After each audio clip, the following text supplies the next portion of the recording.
Welcome to My Financial Coach Live. Good morning. This is Empo calling on behalf of my financial coach, Joe. I'm glad that we were able to connect. And one of the things that we're doing is we're reaching out to some of our subject matter experts to learn a little bit more about a few topics that our listeners are interested in. But before we move on to today's topic, why don't you just go ahead and give us all a little bit of background about yourself as well as your experience? Okay. Well, I started out in public accounting and had a short stint with Price Waterhouse, which is now Price Waterhouse Cooper. Spent a little bit of time working for a bank in Switzerland and came back, entered the insurance business, estate planning business a long time ago, back in 1979, and started our own firm in 1985 in terms of the creative side of how to plan for people's businesses, their estates, as well as just the average rank and file family executive type. So we specialize in high net worth individuals. Typically they own companies, they're senior executives, and the continuum of helping people protect and save and grow their assets. So that's a little bit of background. We have a pretty good-sized staff in terms of handling all the backup support areas. Like what I'm doing. Actually love what I'm doing. Wonderful thing to be able to help people. Well, it comes through, Joe. So one of the things that we want to do is to get your expertise on an area that perhaps you've already dealt with your clientele, especially those that are in this high net worth space. They're concerned not necessarily even for their own finances, which are completely in order, but they're looking down the line. They're looking at their children, and once they've set them up in a good position, sitting down and thinking more about their legacy. So I want you to picture if one of your clients that you've worked with for a while, you've ensured their financial foundations have been laid, and now they come up and say, I've given it some thought. My kids are doing all right, and I want to make sure that our family continues our legacy well after I'm gone. How do I make sure that I give something to my grandchildren? Well, that is a very a very interesting topic, and the challenge is, how do you know what's going to be the situation 5, 10, or 25, or even 35 years from now? There's a wide range. People have a different definition of what they would consider to be wealthy. Could be that someone believes they're wealthy with $3 or $4 million. Someone might consider themselves not wealthy with a $30 or $40 million net worth, or someone who, in my opinion, is wealthy is in that 40 million plus range.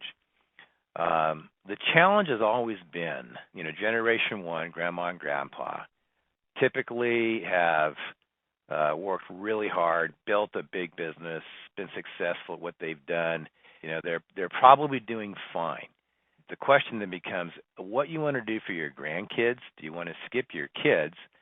But what you want to leave your grandkids, depending upon if you give it away, quote, today, but lock it up, or you give it away at death, giving it away while you're alive, you have to be very careful to say, I know we're never, ever going to need any of this money or these assets.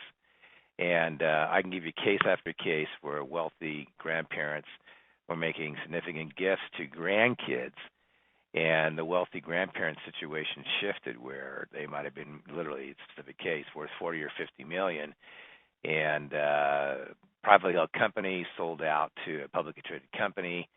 They were heavily weighted in the stock of the publicly traded company, and they were just about ready to start selling off their assets. They had a 2-year wait before they could sell some of their stock, and their stock took a 50% plunge in one day.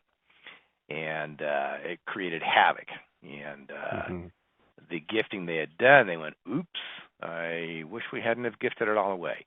Not all the way, but a good portion. So, but to a very simple way, and to be able to do that, is you can do a couple of things in some irrevocable trusts or something also we call a survivor standby trust. But it's the ability to either transfer assets, and many times it can be done through a life insurance premium, and the life insurance premium is then used in the trust to pay for the life insurance policy on grandma and grandpa, or generation, the parents in generation one. And there's lots of different nuances in that, but so then, Paul, I'll stop there. If you want to ask a little more detail and some specifics, then I'll answer those as well. Yeah, so for our listeners, many of them definitely haven't considered the personal aspects of giving away money. And perhaps you're right. It could very well be that they may have a really good financial plan put together. However, plans may change based off of things such as sudden market moves. Some of the other things that may shift are government policies. Could you speak a little bit to perhaps the generation skip taxes? Yes, very, very good question. The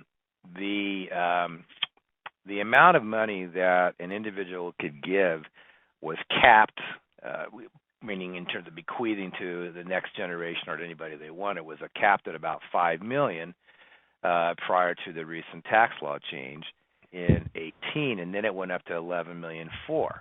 What is commonly not addressed or thought about is, by the way, that $11.4 million is going to revert back to $5 million. So the planning technique would be to gift up to $11.4 million into the trust, $11.480 million, and get it in there now, given that you don't need it. And the IRS has basically said, and again, I'm not an attorney or giving a legal opinion, but they're not going to claw it back. So if you get the gift, taken care of, prior to 2026, then they're not going to claw it back and say you can only give $5 million. Congress changes, presidents change, national sentiment changes. We're in the middle of the coronavirus problem. Who knows what's going to happen in the next 2 to 6 months? Generation skipping trusts are basically designed, and a step before that. Let me kind of give you the three things that from the stepping stones. So you have a survivorship standby trust. You can then do an irrevocable life insurance trust, and then you can also generation skipping trust, GST. The GST can be incorporated in the first two, but the general concept of a generation skipping trust is that you can give away during your lifetime that $11.4 million. Mom can give away, grandma can give away $11.4 million, grandpa or dad can give away $11.4 million, and get it into the generation skipping trust and pay no gift tax and pay no, quote, estate tax because they're still living.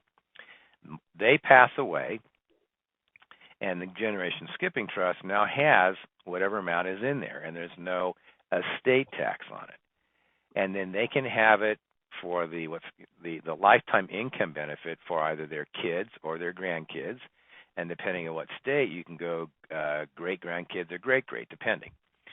So my caution is that when you're doing it just for your grandkids, and it turns out you think your kids are okay, but something bad happens to your kids or something just out of control happens, you go, oh my goodness, my one daughter, my one son could really use the money. So you've got to be very careful that you don't necessarily cut somebody out down the road that you thought was just in great shape today. But back to the grandkids. So you can say this money is in this generation skipping trust, and it's sitting in the trust. So when I die, there's no estate tax. And that grows during my kids' and grandkids' lifetime. It also grows.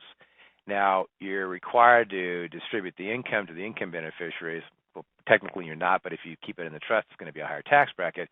So generally speaking, you can have distributions to the income beneficiaries. You can put in an incentive in there as well, so that you don't, quote, spoil your kids or grandkids or great-great-grandkids. You can do something where there's an incentive that says, hey, if you make a certain amount of money, you're going to get more income paid out to you versus just kind of sitting on your hands. You can make special provisions for kids or grandkids or great-great-grandkids that are disabled or that go into school teaching or into a nonprofit setting where they're doing great things. So you can build some incentives into there. But the idea is that if that 11.4 then grows over the next 30 years to $24 million. There is no estate tax when the grandkids die or the kids, and ongoing. So you can get money to the next generation, your grandkids. I would always caution people: be careful. You may not know all the grandkids yet because they may not be born yet. And giving some provisions in the trust, and you certainly don't want to spoil the grandkids. You got to make certain that they get up every day, they want to work, they want to be active members of society, so you can do some designs in the generation skipping trust to do that. So that's kind of a long answer, but there's some thoughts. Well, I believe that you've definitely helped us put this puzzle together. Joe, as always, your insight is very helpful, and I think our viewers are enlivened and enriched by your expertise. Okay, thank you.